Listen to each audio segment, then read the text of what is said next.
दिल्ली के एमसीडी चुनाव में एक तरफ जहां बीजेपी की ऐतिहासिक जीत हुई है, तो वहीं विरोधी खेमे में गम का माहौल पसरा हुआ है। एमसीडी चुनाव में मिली करारी शिकस्त से केजरीवाल सरकार को बड़ा झटका लगा है, तो वहीं इस बार आप के मुकाबले कांग्रेस ने बेहतर प्रदर्शन किया है। एमसीडी चुनाव में बीजेपी को मिली जीत के बाद पार्टी के राष्ट्रीय अध्यक्ष अमित शाह ने प्रेस कॉन्फ्रेंस कर जनता का धन्यवाद किया है। शाह ने मोदी सरकार पर एक बार विश्वास दिखाने के लिए तहे दिल से दिल्ली वालों का आभार व्यक्त किया है। तो वहीं पश्चिम बंगाल की मुख्यमंत्री ममता बनर्जी पर जमकर निशाना साधा है। प्रेस कॉन्फ्रेंस में शाह ने ममता पर कौन कौन से तीखे हमले किए हैं, आइए आपको सुनाते हैं। एक अभूतपूर्व जन समर्थन भारतीय जनता पार्टी को प्राप्त होता हुआ दिखाई पड़ रहा है। मित्रों, बंगाल की हालत बहुत चिंताजनक है। पहले हम मानते थे, पूरा देश मानता था कि वामपंथियों के शासन के बाद बंगाल में विकास की शुरुआत होगी,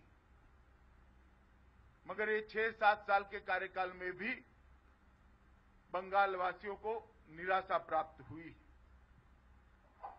जब आजाद हुए तब बंगाल का देश के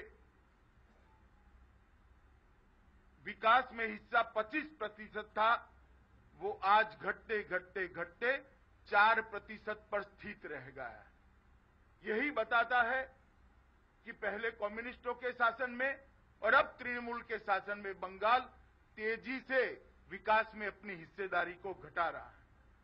कम्युनिस्टों ने जब शासन छोड़ा तब 1,92,000 करोड़ का ऋण बंगाल की जनता पर था, और आज की अगर बात करें तो 3,50,000 करोड़ का ऋण बंगाल की जनता पर हो गया है।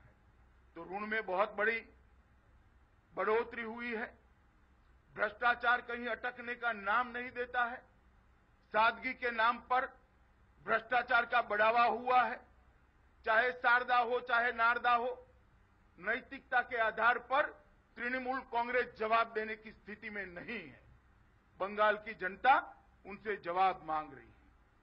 और जिस तरह से राज्य की धन संपत्ति में गिरावट आ रही है, एक जमाने में भारतीय बैंकों में जो डिपॉजिट्स होती हैं उसमें बंगाल का हिस्सा 18% था।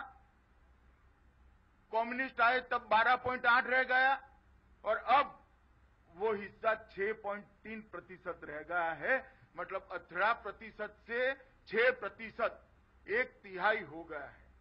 बैंक की क्रेडिट में भी ऑल इंडिया में बंगाल का जो ऑल इंडिया की एवरेज 9.8 है, उसके सामने बंगाल की रेटिंग 5% रह गई है।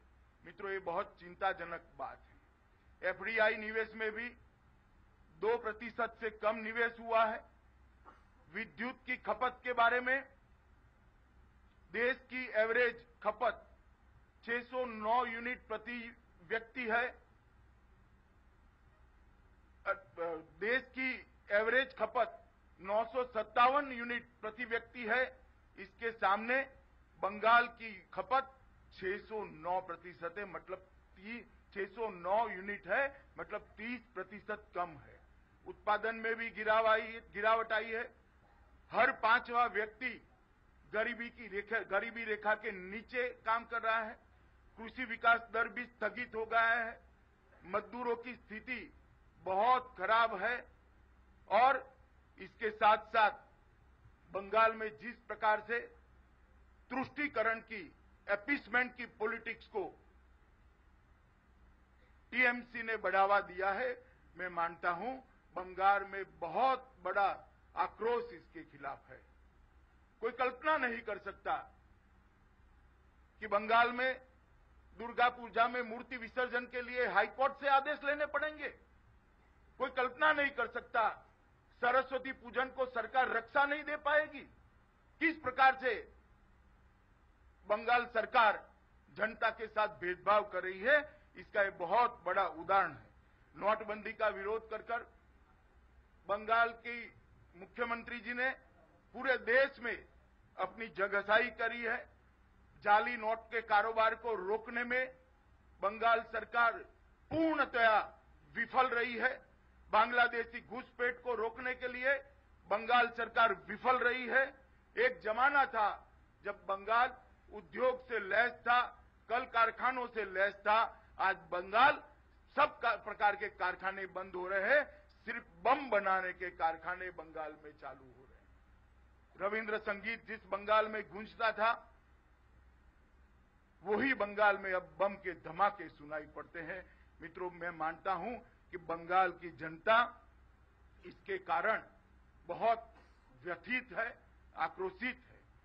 हमारे लाखों कार्यकर्ता बूथ के विस्तार के नाते हर गांव में, हर घर में जाकर भारतीय जनता पार्टी के विस्तार का काम कर रहे हैं। भारतीय जनता पार्टी के कार्यकर्ताओं पर अनेक विध अत्याचार होते हैं, हिंसक हमले होते हैं, उनको प्रताड़ित किया जाता है। मगर तृणमूल कांग्रेस अगर ये समझती है कि हिंसा करने से, इस प्रकार का दबाव बढ़ने से वो भारतीय जनता पार्टी को रोक पाएंगे, तो मैं ममता दीदी को कहना चाहता हूं, इससे भारतीय जनता पार्टी का कमल मुरझाएगा नहीं और अच्छी तरह से खिलकर भारतीय जनता पार्टी बंगाल की जनता के बीच में प्रस्थापित होगी। जिस प्रकार की तुष्टीकरण की राजनीति बंगाल के अंदर हो रही है, मैं मानता हूं कि बंगाल की संस्कृति पर, बंगाल के संस्कार पर एक बहुत बड़ा आघात है और बंगाल की जनता इसके सामने भारतीय जनता पार्टी के साथ आ रही है। देखिए, ये जो मैंने कहा है, ये सारा आप आरटीआई लगाकर कर दीजिए। भारत सरकार की साइट पर है, बंगाल सरकार में आरटीआई लगाए, यही आंकड़े आएंगे। 1 रुपया नीचे आए तो मुझे दिल्ली आकर पूछ लीजिएगा। और ममता जी में हिम्मत है तो सारे आंकड़े प्रसिद्ध करना चाहिए ममता जी ने। मैंने आज सार्वजनिक प्रेस कॉन्फ्रेंस में करा है, गोलमोल नहीं किया। आना पैसा रुपया के साथ अमाउंट बोला हूं। 1 मिनट, मैं आना पैसा रुपया के साथ अमाउंट बोला हूं। भारत सरकार ने जो पैसा भेजा है, अगर ममता जी में हिम्मत है तो इसको डिनाई करे और कहे कि ना इतना नहीं, इतना रुपया आया। गोलमोल बात करने से कुछ नहीं होता सार्वजनिक जीवन। दिल्ली में एमसीडी चुनाव में मिली ऐतिहासिक जीत के बाद अमित शाह ने साफ कर दिया है कि बीजेपी का विजय रथ अब नहीं रुकने वाला है। शाह ने ममता बनर्जी पर भ्रष्टाचार जैसे गंभीर आरोप लगाए हैं, तो वहीं साफ कर दिया है कि अब बंगाल में जनता तृणमूल कांग्रेस को बिल्कुल भी बर्दाश्त नहीं करने वाली है। एमसीडी चुनाव जीतने के बाद बीजेपी ने बंगाल मिशन की घोषणा तो कर दी है, लेकिन बंगाल में मोदी लहर चल पाएगी या नहीं, फिलहाल ये देखना दिलचस्प रहेगा। न्यूज़ एक्सप्रेस की रिपोर्ट।